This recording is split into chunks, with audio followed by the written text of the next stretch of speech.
Hi guys, welcome to Simple Programming. In this tutorial series, let us see how to secure our REST services. So let's start with the basics. That is, let's start with basic authentication. Basic authentication is a standard HTTP header with user and password encoded in base 64.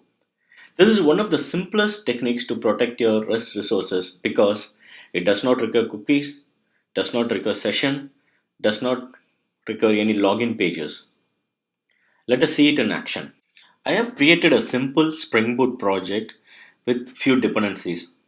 One is our Spring Boot Starter Web and the other is Spring Boot Starter Security.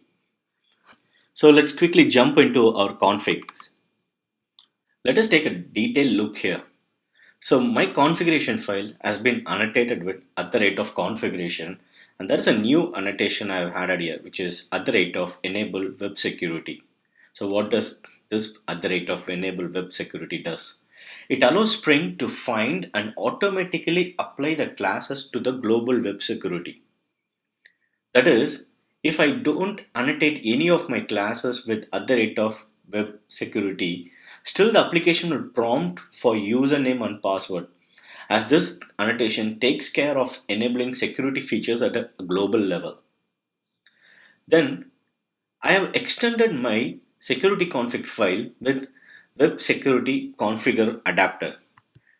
This is nothing but an adapter class for web security configurer.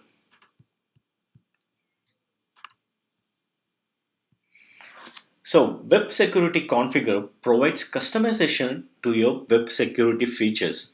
So if you want to customize the security features, then you will have to extend this web security configure adapter, and it has bunch of methods which you can make use of to customize the web security. I have a bean for bcrypt password encoder.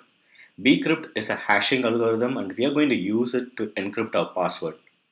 Then I have overridden couple of methods from the web security configurer. One is configure HTTP security and the other is configure authentication manager builder. Alright, in case of configure HTTP security, we are going to define our rules to authenticate the request. So here I have defined http.csrf disable, that is cross-site request forgery. So this is an attack that forces an end user to execute unwanted actions or commands on your web application if they are currently authenticated. So I have disabled it as of now. Then I'm going to authenticate all the requests that comes into my API with HTTP basic, which is our basic authentication. Then I'm going to set the authentication entry point to an auto-wide class, which is security entry point handler. So what is authentication entry point? The main function of this is to allow the framework to send a message to the end user. In order to access this resource, you must be authenticated. As the name suggests, this will be your entry point for your authentication. So there are different authentication entry points are available. Like there is a basic authentication entry point, there is a login URL authentication entry point, there is HTTP 403 forbidden entry point. So there are a bunch of authentication entry points available which you can make use of and customize your application. All right, let's move on. And then what you're going to do is we have to build our authentication manager with the username and password and roles and different things that you might want to customize. In this case, right, I'm going to do an in-memory authentication, but in case of a production application, you'll have a JDBC authentication here. So you might store your username passwords in the database and you might be using it here. So this is our configuration, and let's go on to a controller. So my controller is a very simple controller. It's going to have a request mapping as slash security. So whenever someone accesses this URL, I want the authentication to take place, and if they are authenticated, then I'll be sending out a message that is, you are authorized, welcome to our application. A very simple application, guys. So let's move on to our authentication entry point. So I've created a class security entry point handler, and this is going to extend the basic authentication entry point. So pretty much I've overridden all the methods of basic entry point, and the implementations also I just copied it from the class. If you go into this basic authentication entry point, right, you would see here like we are going to set the header, and if you want to set a name for your application, you can do this, and if you want to send an error, you can send an error. So pretty much just copy all these things here. So if the application does not authenticate the username password, right, it's going to throw an error 401 unauthorized in this case. So let's quickly run this application and let's examine the behavior in Postman. All right, our application is up and running. Clear this and let's go to Postman. Before we move on to Postman, I have configured three keys in my application which is going to contain the user name, password, text, and the role. So let me quickly show you my application.yaml. So my application.yaml is going to contain the user, the password which has been uh, encoded with bcrypt, and then the role. So when a user sends out the username and password, it's going to compare it with this particular password. So let's move on to Postman. And here in Postman, so this is our URI, and let's go to our authorization tab. So when you click on this, you will see basic auth. So let's put in our user name and then our password. So this is going to be our password. So when you click on update request, you will notice something, that is it has automatically created an authorization header with a token. The prefix of this token will be basic. So now when I click on send,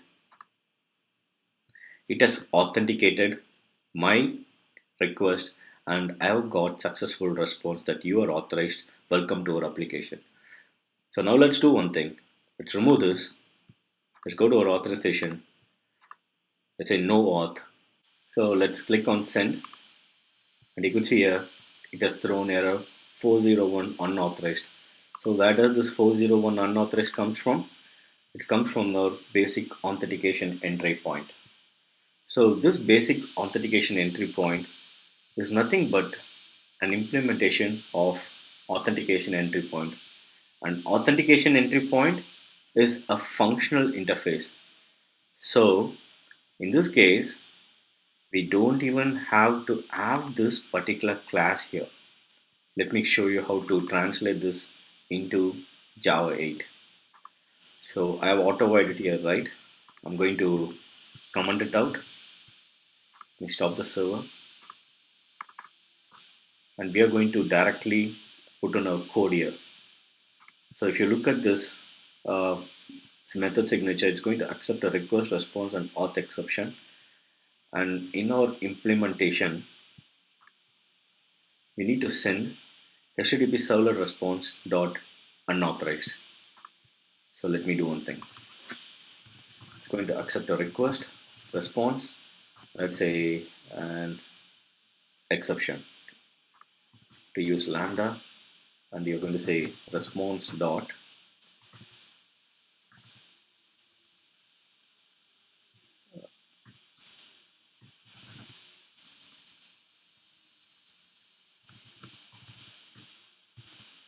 send error, and this send error is going to be HTTP servlet response dot unauthorized. So now you have simplified this with the help of Java 8. You don't even need this class. You can very well go and delete it. You can configure everything right here. So how does this authentication happen? So well, we have something called basic authentication filter in Spring, and this is responsible for processing basic authentication credentials represented in HTTP headers and putting the result into security context holder. Security context holder is a global representation of Spring Security, and it also helps other authentication components to use security context holder to authenticate or authorize accordingly. Let me show you a quick example of how the security context holder helps you. So for this, right, what I'm going to do is I'm going to add a new annotation which is going to be enable global security at method level. So we are going to we are going to authorize at method level. It's going to get super cool, guys. So let's quickly take a look at this. So I'm going to authorize the request depending upon the role on a method level. Okay, so in order to do this, you can actually, there are two annotations you can make use of. One is pre-authorize and the other is secure.